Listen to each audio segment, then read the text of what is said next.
ಇವ್ರ್ಯಾರು? ನಿಮ್ಮ ಅಣ್ಣನಾ?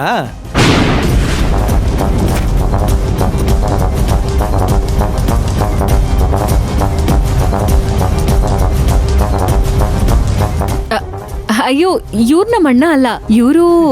ಗೊತ್ತಾಯ್ತು ಬಿಡಿ ಮೇಡಮ್, ನಿಮ್ಮ ಮನೆಯವ್ರು ಬರಕ್ಕಾಗ್ಲಿಲ್ಲ, ಅದಕ್ಕೆ ಅವ್ರ ಸ್ನೇಹಿತರನ್ನ ಕಳ್ಸಿದ್ದಾರೆ. ಶಿವಣ್ಣ ಹೇಗಿದ್ದಾರೆ? ಚೆನ್ನಾಗಿದ್ದಾರಾ? ಅವ್ರು ಬಂದಿದ್ರೆ ಚೆನ್ನಾಗಿರ್ತಿತ್ತು.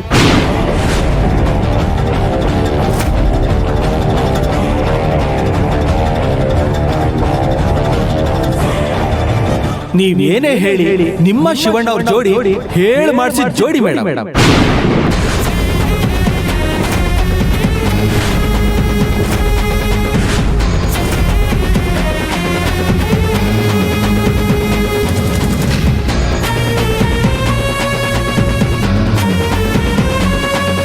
ನಿಮ್ಮಿಬ್ರು ಮದ್ವೆ ಯಾವಾಗ್ಲೂ ಆಗ್ಬೇಕಾಗಿತ್ತು, ತುಂಬಾ ತಡ ಮಾಡ್ಬಿಟ್ರಿ. ಹೋಗ್ಲಿ ಬಿಡಿ, ಈಗ್ಲಾದ್ರೂ ಆಗ್ತಿದ್ದೀರಲ್ಲ, ಅದೇ ನಮಗ್ ಸಂತೋಷ.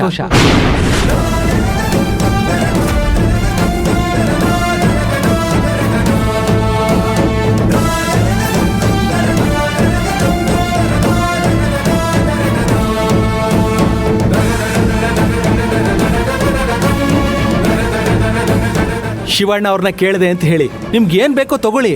ಕಳೆದ ಸಲ ನಮ್ಮ ಅಂಗಡಿ ಬಂದಿದ್ದಾಗ ಹೇಳಿದ್ರಿ, ಮದುವೆ ಶಾಪಿಂಗ್ಗೆ ನಿಮ್ಮ ಅಂಗಡಿಗೆ ಬರ್ತೀವಿ ಅಂತ ಹೇಳಿದ್ರಿ. ಅದನ್ನ ಮರೀದೆ ನೆನ್ಪಿಟ್ಕೊಂಡು ಇಲ್ಲಿವರೆಗೂ ಬಂದಿದ್ದೀರಾ. ನಿಮಗೋಸ್ಕರ ಬೆಸ್ಟ್ ಪ್ರೈಸ್ ಅಲ್ಲಿ ಕೊಡ್ತೀನಿ, ತಗೊಳ್ಳಿ ಮೇಡಮ್.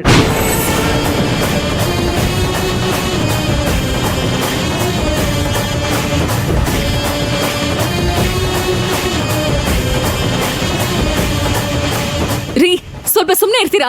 ಬಾಯಿಗೆ ಬಂದಂಗೆ ಏನೇನೋ ಮಾತಾಡ್ತಾ ಇದ್ದೀರಲ್ಲ. ನಾನ್ ಮದ್ವೆ ಆಗ್ತಿರೋದು ಇವ್ರನ್ನ.